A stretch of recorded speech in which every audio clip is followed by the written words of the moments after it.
Dios es bueno. Dios es bueno. Y todo el tiempo. ¿Lo dice con fe o nomás porque lo tiene que decir? ¿Lo dice con fe? Muy bien. Hay quien lo dice por experiencia. Amén. Estuvimos el fin de semana pasado, estuvo compartiendo aquí mi hija. Mi esposa y yo estuvimos en una ciudad en Ohio, en un encuentro con Jesús, y realmente fue una semana muy, pues un poquito fuerte en todas las áreas, en todos los aspectos. Sin embargo, la verdad es de que para nosotros fue mucho trabajo, y la verdad fue, gracias a Dios, una bendición haber ido. Estuvimos allí todo el viernes, todo el sábado, todo el domingo, compartimos, regresamos el lunes, y aún así tuve que salir también el miércoles en la tarde. Entonces ya regresé ahorita en la madrugada, estamos aquí ya desde en la mañana, temprano. La verdad es de que Dios es fiel y Él es bueno, y podemos ver que en todas las cosas siempre está con nosotros. ¿Usted lo cree? Le están repartiendo por ahí agua, no se preocupe, ahorita le llega. Y quiero que oremos, quiero que cierre tantito sus ojos y le diga: Espíritu Santo, gracias porque tú estás aquí, gracias porque tu presencia siempre nos anima a las cosas de tu palabra, Padre. Sabemos que tu Espíritu Santo nos guía. Sabemos que tú eres, Señor, el único que eres digno de gloria, de honra, de alabanza. Y, Señor, estamos para glorificar tu santo nombre. Enséñanos, Padre, lo que tú tienes hoy. Enséñanos a caminar en tu verdad, en tu palabra, a entender, Señor, que todo lo que tú haces es maravilloso y es perfecto. Sabemos que tu palabra dice que tu voluntad es buena, es agradable, es perfecta, y tú traes sanidad a quien te lo pide, tú traes provisión a quien lo necesita. Y yo sé, Señor, que en todas las cosas tú guardas a tus hijos en el hueco de tu mano, Padre. Gracias, en el nombre precioso de Cristo Jesús. Amén. Todos decimos amén. Bien, acompáñame, por favor. Quiero que vaya conmigo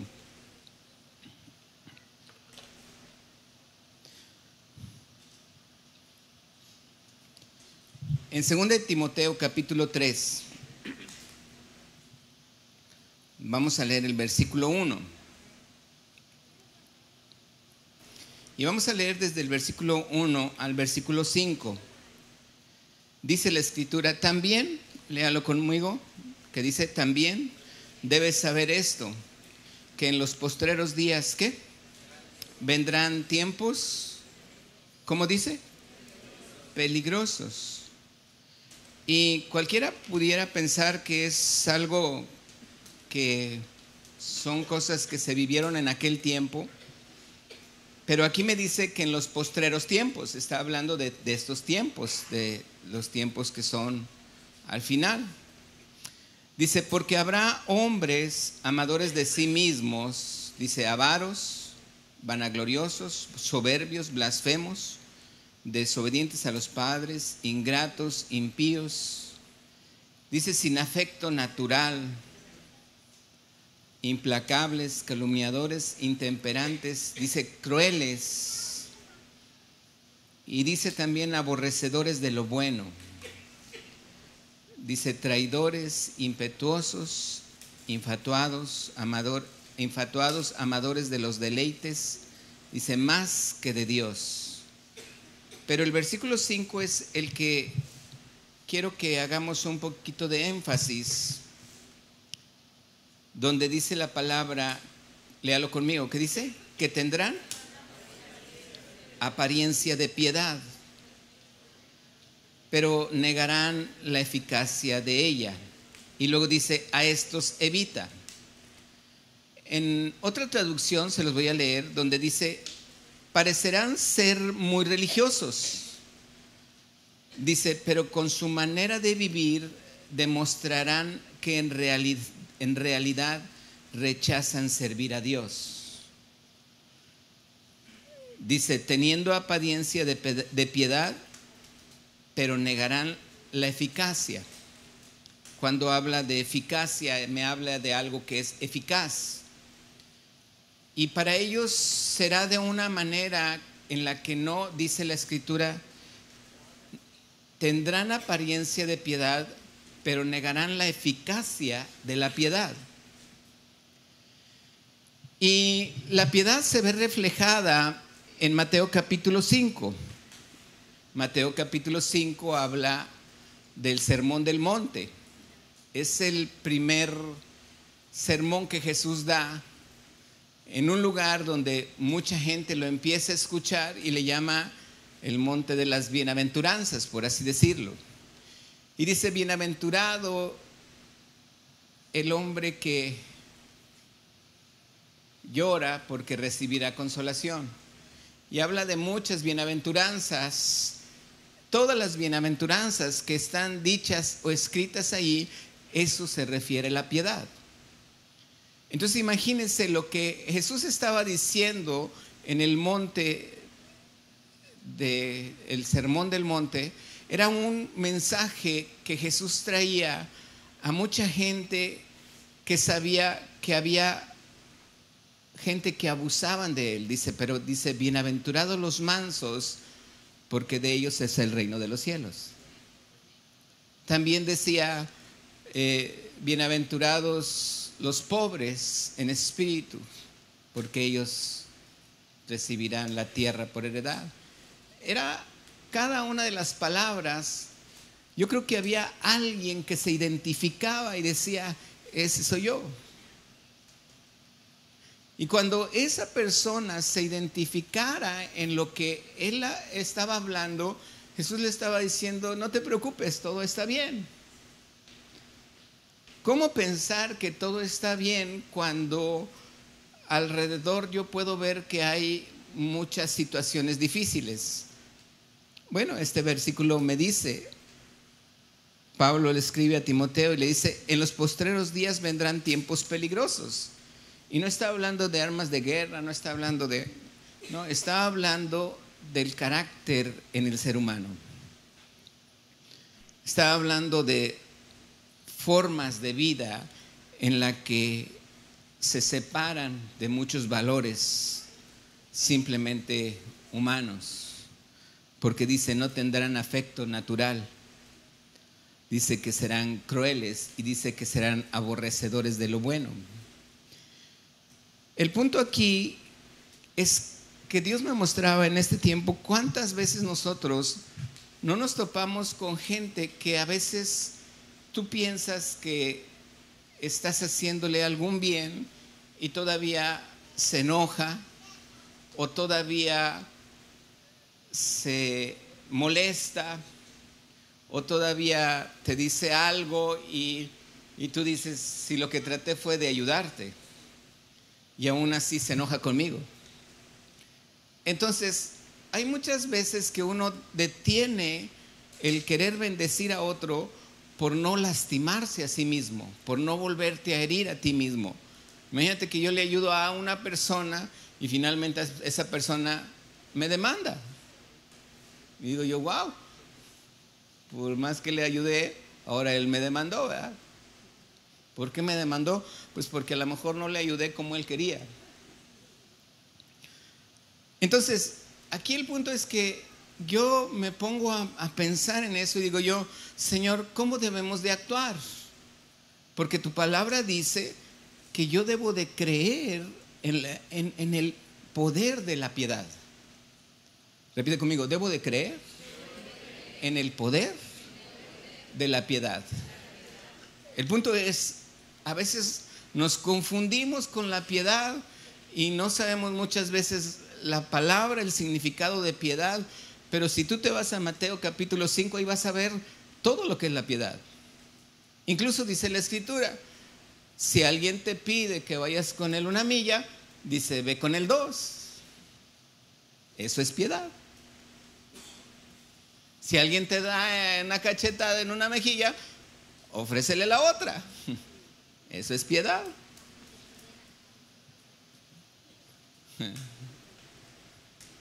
Jesús viene y predica que el reino de los cielos se ha acercado. Si alguien te pide tu suéter, dale la chaqueta. Ahorita se la regalarías, ¿verdad? Pero a lo que voy es, ¿cómo es que Jesús viene en ese momento a predicar algo así? Y el punto es este: el pueblo de Israel estaba viviendo bajo una opresión de los romanos. Y cuando el pueblo vive bajo la opresión de los romanos, los romanos llegan. ¿Y qué trata de hacer el pueblo romano? ¿Qué trata de hacer el imperio romano? Trata de imponer sus leyes en ese pueblo para que ese pueblo siga sus leyes. Él dice: quiero que hagas esto porque yo vengo de este lugar, he tomado posición aquí y yo quiero que se gobierne como yo estoy gobernando allá. Por eso estoy tomando posesión de este lugar. Quiero que hagas las cosas como ya las hago. Y entonces empiezan a poner leyes en las que, bueno, una de ellas es que el escudo que ellos cargaban era pesado, y pues ellos le pedían siempre al que se toparan israelita, le decían: ayúdame con él, al menos una milla. Por ley lo tenía que hacer, cargar ese escudo que no me pertenecía, que era de un soldado, que estaba bien pesado, pero que por ley yo tenía que cargarlo una milla, por ley. Y entonces llega uno pensando, dice: bueno, ¿quién me va a librar de esta opresión? Porque la verdad está muy duro. Yo ando cansado, acabo de salir del trabajo, me topo con un romano, el romano me dice: carga mi escudo, y voy cargando una milla porque si no me mete a la cárcel. Y yo quiero librarme de esa ley, porque el reino de los romanos, el reino que vino, el imperio romano que quiso establecerse aquí, está muy pesado. Pero luego viene Jesús y dice: arrepentíos, porque el reino de los cielos. ¿Sí ha escuchado ese mensaje? Dice: ¿el reino de los cielos qué? Se hace. Entonces uno dice: wow, ahora sí viene el reino de los cielos. ¿Es mejor que el reino de los romanos? Pues espero que sí, porque el reino de los cielos es mejor. Y viene Jesús y me dice: bueno, si alguien te pide que vayas con él una milla, ve con él 2. Y entonces dice: uy, están mejor los romanos, porque el reino de los cielos está más pesado. Entonces, ¿por qué Jesús viene y habla de una manera en la que no está en contra de la autoridad? ¿Por qué viene Jesús y no me está hablando de una rebeldía? ¿Por qué viene Jesús y no hace una rebelión contra los romanos? ¿Por qué no vino Jesús mejor y nos juntamos así como muchos, y de repente otros ahí mismo se juntaban y hacían las cosas y empezaban a maquinar para derrocar al imperio romano? Jesús viene y explica las formas de una manera muy diferente. Y déjame te explico algo, pero la verdad es de que en muchas ocasiones nuestra mentalidad, dice la Escritura que los años del hombre, en la vida del hombre, son 70 años. Dice: en los más robustos 80. Quiere decir que un promedio de edad, estaba hablando David en ese entonces, es entre 70 y 80. Y luego hay unos que dicen: bueno, es que yo tuve mi abuela que duró 104 años, mi papá murió a los 95. Yo digo, viene gente que dura más tiempo y les dicen: es de buena madera. Pero el punto aquí para mí es: ¿cómo es que entonces nosotros podemos estar pensando, yo tengo 58 años? Digo, para aquel que se preguntaba, ¿verdad? Entonces ya nomás me quedan 12, o a lo mucho 22. Pero le voy a decir una cosa, ¿cuál es mi pensamiento? Mi pensamiento va más allá, porque yo no vivo en 70 años, ni 80, ni en 90, ni en 100 que duró mi abuela.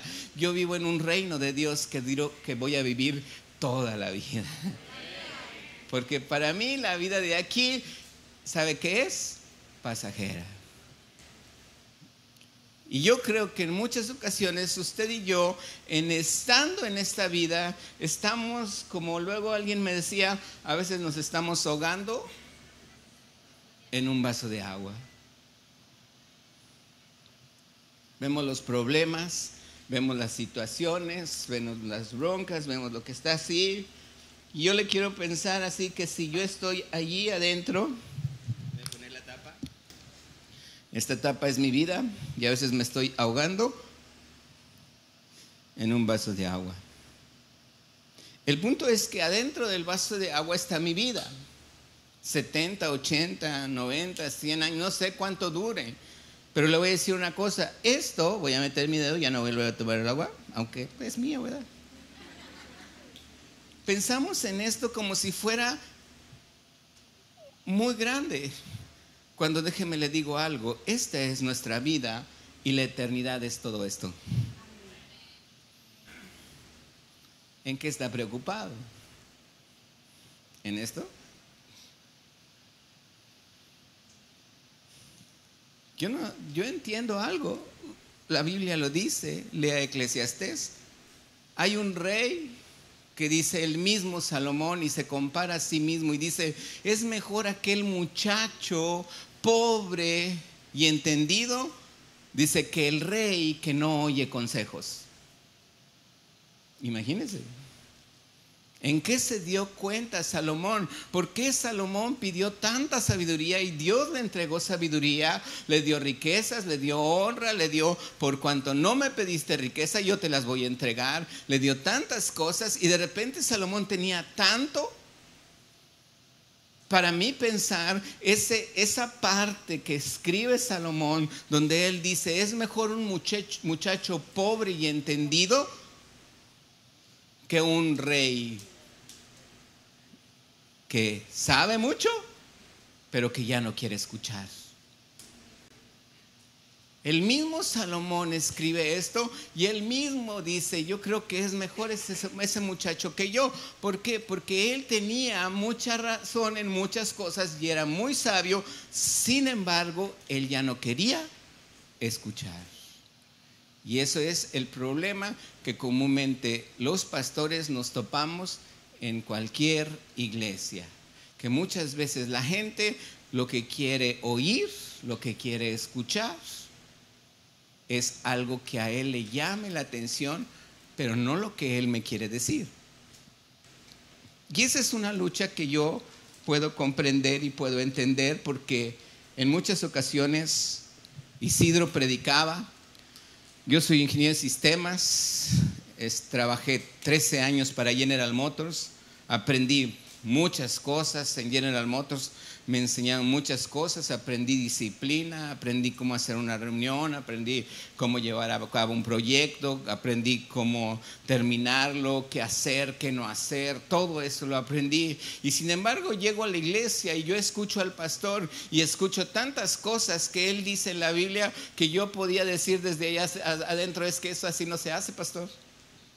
Es que yo le puedo enseñar, se hacen mejor estas cosas y se hace así. Y en una ocasión empezó él a compartir, estuvimos haciendo un concierto, muchas cosas salieron mal en ese concierto y entonces después del concierto él nos pregunta, ¿qué pasó mal?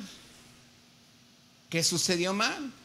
A ver, ¿qué vamos a hacer? Y pues como éramos puros licenciados y puros ingenieros allí, él empieza a decir, ok, ¿tú qué opinas? No, es que mira, primero se tiene que hacer una lista, a ver qué pasó mal. Y empieza uno y el otro sí, después pones un encargado en cada lugar y a ver qué significa y cada quien piensa una cosa. Y luego no, pues hay que darle seguimiento. Y luego, ¿qué pasa? Isidro preguntaba, él también era ingeniero mecánico administrador, muy inteligente. Y muchas veces damos tantas cosas que al final dijo, bueno, ¿y luego qué pasa si vuelve a suceder mal? No, pues volvemos a sacar la lista y volvemos a ver qué pasó mal. Y dice, muy bien. Dice, ¿y qué pasa si vuelve a salir mal? Pues volvemos a ver. Y entonces le dice, ¿y qué diferencia hay de una iglesia a una empresa? Si vamos a hacer lo mismo que la empresa dice. Y entonces él dijo, ¿saben cuál es la diferencia? Que nos falta orar. Porque si usted ora, si usted se agarra de Dios, si usted tiene su devocional diario en la mañana, su momento con Dios, su momento donde le dice, Padre, ayúdame, enséñame, lea allí devocionales que vienen, lea el proverbio del día, lea el salmo, allí Dios le va a dar sabiduría, allí Dios le va a dar entendimiento, allí le va a enseñar muchas cosas de esos tiempos peligrosos que vendrán cuando la gente ya no quiere ser enseñada. De esos tiempos peligrosos que vendrán cuando la gente hará los valores a un lado. Y allí es donde usted agarrará esa fe de lo que Dios le dijo en la mañana. Y los problemas para ese día, usted va a tener la fe de lo que leyó en la mañana cuando Dios le transmitió sabiduría. Yo no sé si me está escuchando. Hubo un hombre en una compañía, bueno, no era compañía, era un ministerio grande para hombres. Y un día estaban los dos pastores principales y llegó un día enojado y le grita a su pastor y le dice, ¿sabes cuánto tiempo invertí en esto? ¿Sabes que no voy a salir adelante? Yo quiero un ministerio grande y tú no me estás apoyando, tengo tantos problemas. Imagínense, estaba hablando así con el pastor y el otro que estaba ahí a su lado se le quedaban viendo, pero él dicen que abrió la puerta enojado, brincó sillas y llegó con él y dice, se le veía en el rostro que venía enojado y le empezó a gritar al pastor y de repente el que estaba a un lado del pastor se da cuenta y le dice, oye, quiero entender la situación que estás viviendo. Le dijo, ¿estás teniendo tu devocional en la mañana? Pues, ¿a qué hora? Si no tengo tiempo. Dice, ok, vamos a hacer una cosa. ¿A qué horas es tu hora de entrada? A las 8, ok. Vas a tener tu devocional de 8 a 9:30.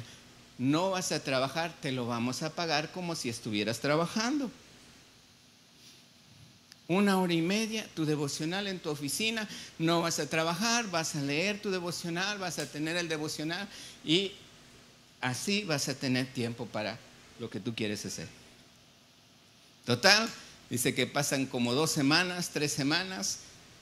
Llega a su oficina de esta persona y le dice, ¿siempre qué? ¿Ya te quieres salir de aquí del ministerio? Dice, no, al contrario, estoy en el mejor lugar del mundo. Yo creo que para que me saquen de aquí va a estar muy difícil. Y nomás le dijo, ¿estás leyendo tu devocional? Y él dijo, sí. ¿Sabe cuánto cambia mi vida cuando yo me acerco a Dios? ¿Sabe cuánto cambia mi forma de pensar cuando yo estoy entendiendo que aquí lo único que quiere es que yo sea enseñable? Dice Proverbios capítulo 19, verso 21. Léalo conmigo, Proverbios capítulo 19, versículo 21. Proverbios 19, 21. Léalo conmigo. ¿Lo tiene? Léalo fuerte conmigo. ¿Qué dice? Muchos pensamientos hay en el corazón del hombre, mas el consejo de Jehová, ¿qué? Permanecerá. Hay muchas cosas, dice esta escritura, que hay en la mente del hombre. Y sin embargo, ¿sabe cuál es el que va a permanecer? Finalmente, el que va a permanecer en su vida es aquel que cuando usted necesita ministrar, decirle, hablar a alguien, en ese momento Dios le va a decir ese versículo y ese va a permanecer en la vida de esa persona. Hace muchos años, como unos 16, bueno, cuando tenía yo 16, bueno, no tantos, ¿verdad? Yo recuerdo que leí un testimonio de un pastor aquí en California. Ese testimonio hablaba y decía que ese hombre, sale su foto y sale una foto donde está él vestido de mujer, como un cabello largo, ni parecía él, era una mujer muy guapa, muy bella, era secretaria, pero era él. Estoy hablando de hace, bueno, ya sabe mi edad y ya le dije cuántos tenía. Hágale cuentas. El punto es que allí él decía en su testimonio que él había programado ya una cita en un hospital para operarse. Y entonces 15 días antes dice que él, bajo unos efectos de la droga y del alcohol, dice que él empezó a estar en su cuarto y se mareó y se cayó y se cae de la cama ya en los efectos de la droga. Le estoy hablando de 40 y tantos años que sucede esto, y que cuando cae él empieza allí, después de que sufrió un desmayo y quedó bajo esos efectos, dice: desperté y en mi mente había, en mi pensamiento había un canto que mi abuela me cantaba. Un canto que decía: Cristo me ama. ¿Lo sabe? Cristo me ama. Cristo me ama. La Biblia dice así. Bajo los efectos de la droga, bajo sus pensamientos, el pensamiento que perseveró y duró hasta el fin fue el que su abuelita le enseñó cuando él era pequeñito. Y cuando él creció y estaba pensando hacer algo, en ese momento dice que él oró a Dios y le dijo: Dios, yo sé que tú me amas. Dios, yo sé que tú existes. Dios, yo sé que tú estás conmigo. Ayúdame a entender si lo que yo estoy haciendo no te agrada. Si no es tu voluntad que yo me opere, Señor, ayúdame. Y en ese momento dice que él se levanta, se baña, se va a trabajar. Dice que algo incomodaba su corazón, y una semana antes de la operación le hablan por teléfono los del hospital y le dice: discúlpeme, pero ya tenemos prohibido hacer ese tipo de operaciones y ya no lo vamos a operar. Dice que después él entendió que Dios no quería que él se hiciera esa operación. Empieza a ir a una iglesia, empieza a recibir la palabra de Dios. Le fue difícil a él cambiar porque él tomaba hormona, sus facciones, sus senos, todo lo que tenía, le era difícil volver a cambiar, porque la gente lo seguía viendo como una mujer. Sin embargo, él empezó a pedirle cambios al Señor, empezó a cambiar su forma de ser. ¿Y sabe cuál es su testimonio que yo leí allí? Es precisamente que sale la foto de él cuando era ella, y luego sale la foto de él cuando era un pastor, con familia y con hijos. Muchos pensamientos hay en el corazón del hombre, mas el pensamiento de Jehová es el que permanece. Dígale al que está a su lado: permanece en el consejo de Dios. Quiero que me acompañe a 1 Corintios capítulo 3, versículo 19. 1 Corintios capítulo 3,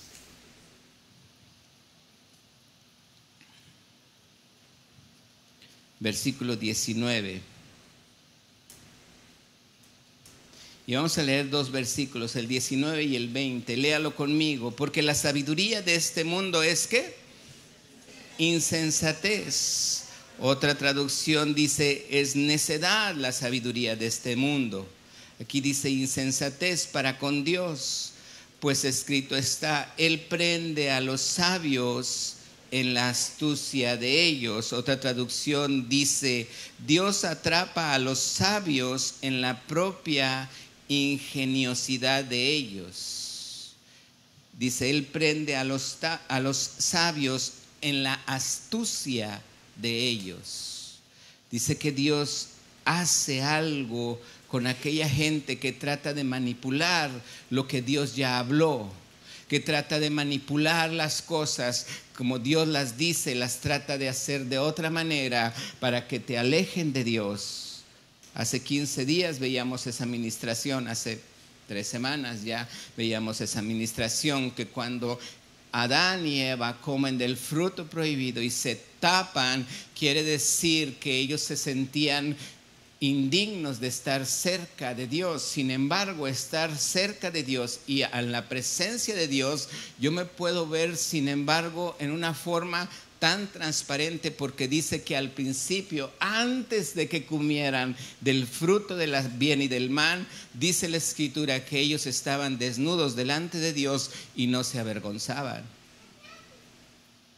¿Por qué ahora la sabiduría del mundo hace que yo ahora me vea en una situación difícil y que no pueda estar desnudo delante de Dios? Porque esa es la sabiduría del hombre.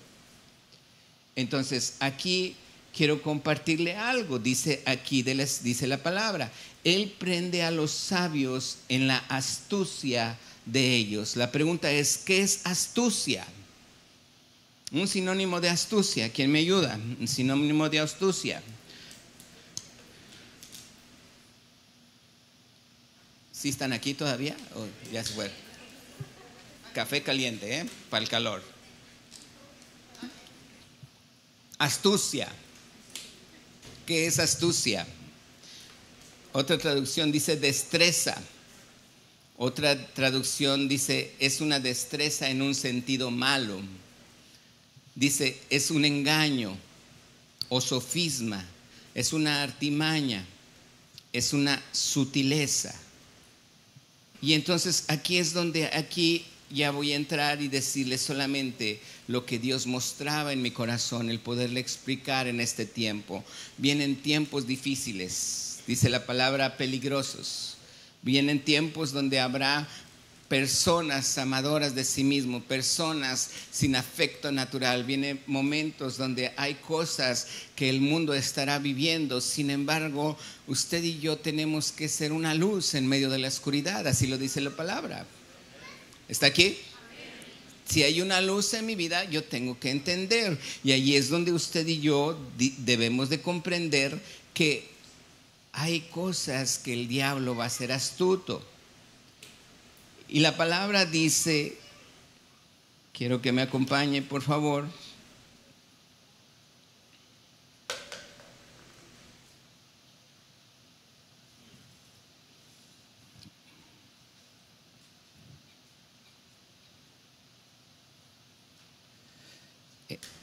En el Nuevo Testamento, acompáñeme.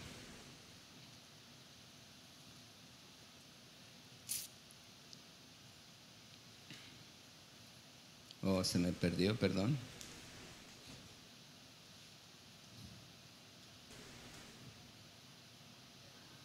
Segunda de Corintios, capítulo 11. Y vamos a leer versículo 1. Déjeme le platico un poquito antes el contexto. La ciudad de Corinto era una ciudad muy importante, era muy rica.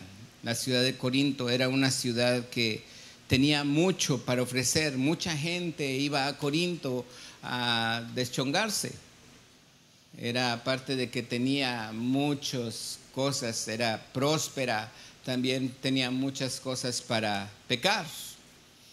Y dice la Escritura en el capítulo 11, en el versículo 1, dice la palabra que Pablo les escribe y les dice, ojalá me toleraseis un poco de locura. Dice, sí, tolérame lo que, sé tolerante conmigo, con lo que te voy a decir. Quiero que comprendas Está volviendo a decir, escúchame, escúchame. No seas alguien que no quiere escuchar, escucha. No seas alguien que no quiere ser enseñable, sé enseñable, escúchame, les decía Pablo. Dice, porque os celo con celo de Dios, pues os he desposado con un solo esposo para presentaros con una virgen, como una virgen pura a Cristo. Y luego dice el versículo 3, pero temo que como la serpiente, ¿con su qué? Astucia, vuelve a poner astucia, destreza para engañar. Dice, con su astucia engañó a Eva. Vuestros sentidos sean de alguna manera, ¿qué? Extraviados. ¿De qué? Oh, eso es importante. Ya habíamos hablado algo de esto. La Biblia dice que el diablo viene para matar, robar. Dice, pero yo he venido para que ¿qué? Tengan vida. ¿Y qué vida? Ok, entonces, pero la palabra de Dios dice que el diablo vino para matar, robar y destruir. ¿Qué quiere robar? ¿Tu dinero? No, él tiene mucho. ¿Tu casa? No. ¿Tu carro? No. ¿Qué quiere robar? ¿Mi fe en dónde? En la sincera fidelidad de Cristo Jesús. Él es el que en un momento te va a decir, no, ya ves de qué te sirve, ya ves de qué te sirvió, ya ves, no que ahí estabas tú, estabas pensando y que esto y que iba a suceder lo otro, ya ves, no ha sucedido. Es un Toyota Camry ahora, placas NHS 5 NRG 5, Toyota Corolla blanco, placas de California. Favor de moverlo. Hemos tenido cuidado con las casas que están aquí a los lados y sobre todo aquí un local que también antes no trabajaba los domingos, pero ahora está trabajando los domingos. Bien, volvemos aquí. Dice la palabra. Son cosas que aquí quiero que me acompañe. Segunda de Pedro, capítulo 3, versículo 4. Voy a pedir el del teclado si pasan. Segunda de Pedro 3, 4. Vamos a leer versículo 1, por favor. Versículo 1. Dice la palabra, amados, léalo conmigo. ¿Qué dice? Esta es la segunda carta que os escribo y en ambas despierto con exhortación vuestro ¿qué? Limpio entendimiento. Verso 2. Para que tengáis memoria de las palabras que antes han sido dichas por los santos profetas y del mandamiento del Señor y Salvador dado por vuestros apóstoles. Sabiendo primero esto, que en los postreros días vendrán ¿qué? Burladores, andando según sus propias concupiscencias y diciendo, ¿dónde está la promesa de su advenimiento? Porque desde el día en que los padres durmieron, todas las cosas permanecen así como desde el principio de la creación. ¿Qué les están diciendo esos burladores? ¿Dónde está la promesa de la venida de Cristo? Hay gente que se va a burlar y te va a decir, a ver, ¿no que iba a venir Jesús? Tristemente, hay colegas que de repente dicen, tal día, tales horas, a tales momentos, en tal mes, va a venir Jesús. Pasa el mes, pasa el día, pasa la hora y no vino. Y entonces salen los burladores. A ver, pues no iba a venir. Ja, ja, ja, ja, ja. Él va a venir. ¿Cuándo? Nadie lo sabe. Ni el día ni la hora, nadie lo sabe. ahí es donde yo le quiero decir entonces, ¿cuál va a ser su pensamiento? ¿Cuál va a ser su fe? ¿Qué va usted a hacer cuando empiecen las cosas allá afuera a salir así y empiece alguien a decirle, no, es que mira, ahora las cosas son así, no, es que ahorita hay mucho peligro, ahorita las cosas están cambiando? Sí, hay cosas que van a suceder, sí, ya está escrito, no se preocupe, Dios ya me lo había dicho. Yo no puedo andar a 2 cuadras del desfile, ¿se acuerda? Tengo que estar en lo que Jesús me está diciendo. Y ahí dice la escritura, va a venir, sí, va a venir tiempos peligrosos, sí, va a pasar esto, sí, ya lo sé. Se van a burlar de ti, te van a decir, oye, ¿no que va a venir Jesús? ¿Por qué sigues aquí? ¿Cuándo te vas? Me quiero quedar con tu casa y con tu carro.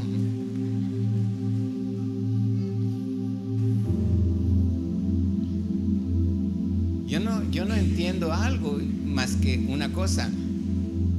Cuando yo veo esto, yo digo, Señor, ayúdame a tener tu pensamiento. Yo quiero tener en mi mente tu pensamiento. Quiero enseñarle a mis hijos tu palabra.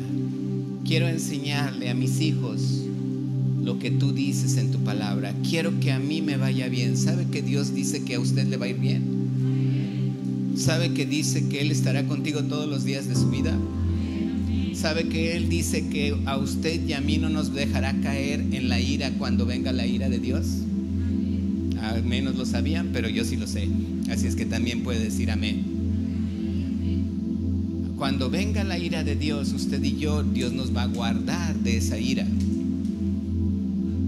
Y eso es importante en nuestro corazón, que lo sepamos. Aquí hay cosas que yo puedo comprender y déjeme le digo algo. Voy a terminar con esto. ¿Usted se acuerda de la historia de José? ¿Qué pasó con José? Un joven que Dios lo usa mucho, su papá lo amaba mucho. ¿Cómo se llamaba el papá de José? Jacob. ¿Y qué sucedió? Le enseñó sabiduría, le enseñó entendimiento. 13 años, 16 años que estuvo con él. Él enseñaba a su papá los consejos que tenían que permanecer en él. Era el consejo de Dios. Y Jacob sabía y le enseñó y le enseñó y le enseñó. Y cuando empezó a seguir enseñándole, él llegó a un momento donde sus hermanos le tenían envidia, tuvo unos sueños. Él veía que unas 11 espigas se inclinaban ante la espiga de él. Él veía que 11 estrellas, el sol y la luna se inclinaban delante de él. Hasta su papá se molestó, los hermanos se molestaron, se burlaban de sus sueños. Llegó un momento donde lo quieren matar, no lo matan, lo arrojan a una cisterna y luego pasan unos ismaelitas, se los venden, se lo llevan a Egipto. Y usted sabe la historia. Lo acusaron falsamente, la esposa de Potifar. Híjole, cualquiera diría, pobre José. Cualquiera diría, a ver, ¿dónde están tus sueños? Cualquiera diría, a ver, burlarse. Y pudiera decirle muchas cosas. ¿Dónde estaba el pensamiento de José cuando lo meten en la cárcel? ¿Dónde estaba el pensamiento de José cuando estaba ahí en la cárcel y sabiendo que él no había hecho nada y lo metieron injustamente? ¿Cuántas veces nos pasa lo mismo en tiempos actuales? Nos hacen cosas injustas y podemos estar viviendo cosas injustas. ¿Cuál es su pensamiento? Que caiga un rayo y lo parta no era el pensamiento de José. Él tenía sabiduría. Él sabía lo que estaba pasando. Llegó el momento donde el faraón tiene sueño de 7 vacas gordas, 7 vacas flacas. Él interpreta el sueño, lo pone como su brazo derecho y le dice, nada más yo estaré arriba de ti. Le da tanta sabiduría, le da tanta responsabilidad por la sabiduría que él tenía. ¿Y quién le enseñó esa sabiduría? Su papá. ¿De dónde la agarró su papá? De lo que Dios le hablaba. Así somos nosotros, encargados de darle sabiduría a nuestros hijos, para que los tiempos que ellas vivan en poder, en fe, en victoria, en gloria, en salvación. ¿Está usted aquí? Fíjese bien, voy a leer solamente una sola parte que viene en Génesis capítulo 50. Génesis, léalo conmigo, capítulo 50, y vamos a leer el versículo 18.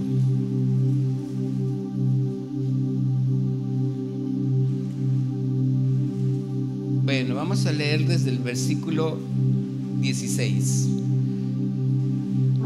Cuando su papá murió, él vivía en Egipto, y su papá también vivía en Egipto junto con todos sus hermanos. Y cuando muere, el versículo 15, si me ayudan, perdón, dice: viendo los hermanos de José que su padre era muerto, lo lee junto conmigo, dijeron: quizá nos ¿qué? Y aborrecerá José y nos dará el pago de todo el mal que le hicimos. Y enviaron a decir a José, versículo 16: tu padre mandó antes de su muerte diciendo: así diréis a José. A mí se me hace que esto era puro cuento, porque ni siquiera había dicho nada Jacob. Le dice: te ruego que perdones ahora la maldad de tus hermanos y su pecado.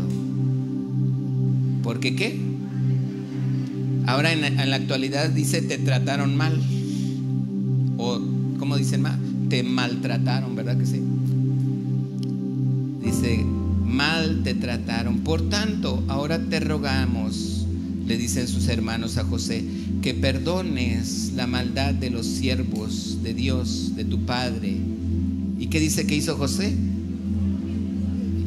¿Sí me está siguiendo? No le escucho. ¿Qué hizo José? Verso 18.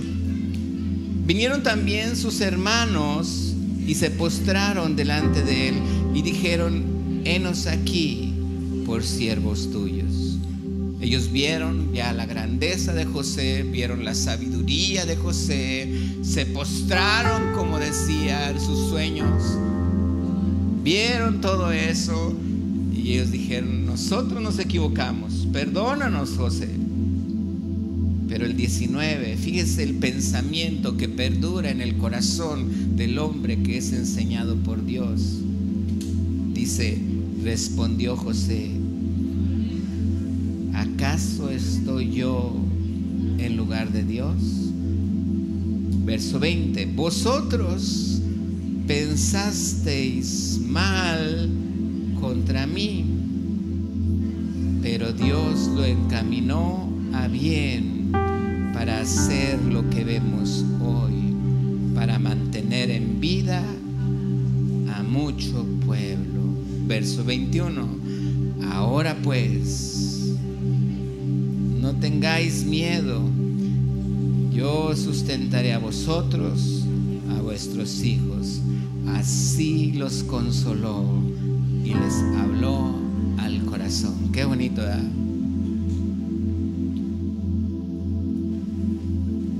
Le dieron en una mejilla y puso la otra. Le dijeron: carga una milla, y cargó 2. Le dijeron: dales tu suéter, y les regaló la chaqueta. Si usted piensa que estamos sirviendo a un Dios que no nos escucha, yo no sé qué está haciendo aquí. Pero si usted piensa que estamos sirviendo a un Dios que lo escucha, que lo oye, que lo capacita, que lo sana, que lo prospera, qué bueno que está aquí, porque ese es nuestro Dios. Ese es el Dios a quien nosotros servimos. a quien creemos que cuando Él vino, Él dijo: arrepentíos y creed, porque el reino de los cielos se ha acercado. Entonces yo puedo entender que mi vida, 70, 80, 90, 100 años, aquí están. Pero no es vivir en el reino cuando yo vivo en mis problemas, cuando estoy aquí. No es vivir mi vida cuando yo estoy en mis situaciones, que veo que a lo mejor tengo tantos problemas, que veo a lo mejor que ya hay tantas situaciones tan difíciles que puedo estarme ahogando.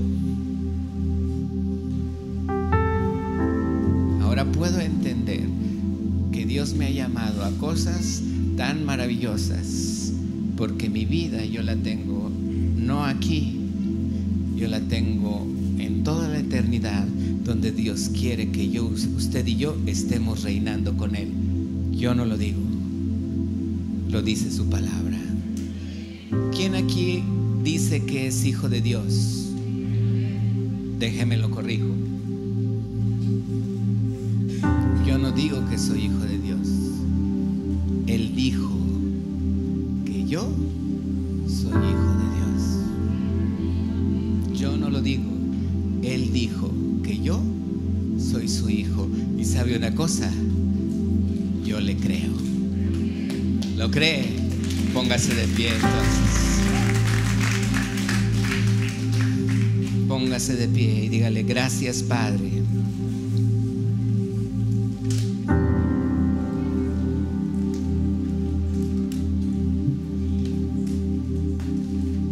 Cierre sus ojos y vamos a pedirle al Señor ahorita que realmente algo que Dios mostró a mi esposa, ese versículo que le mostró ahorita que empezamos. Dice la Escritura: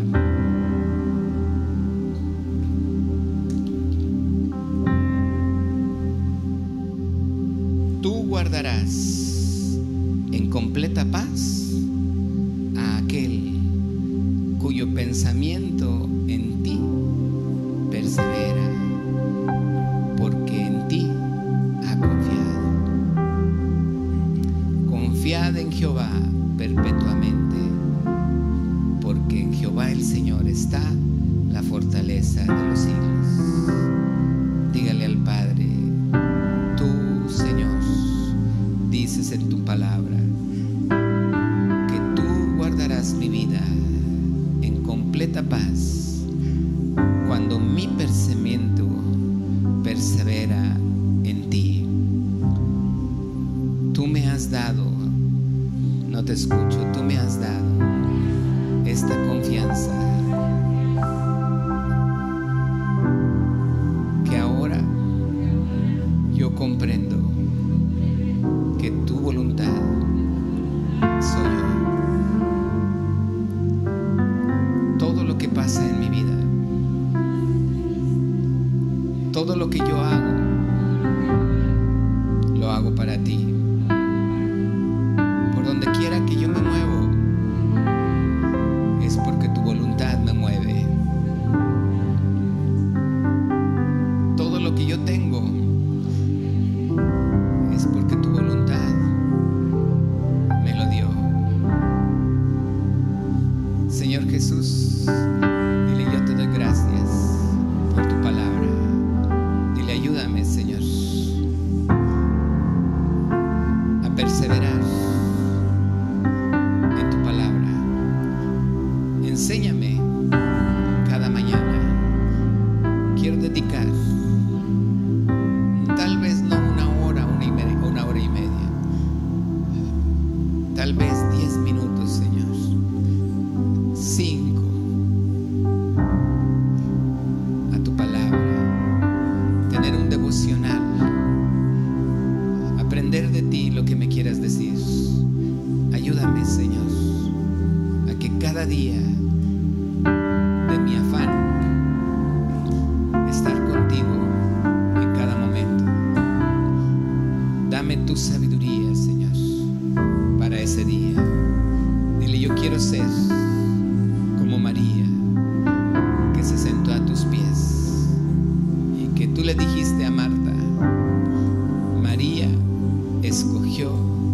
la mejor parte, y nadie se la va a quitar.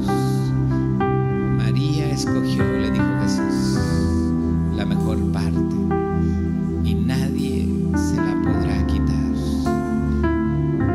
Dile gracias, Señor, porque hoy, a pesar de este calor, Señor,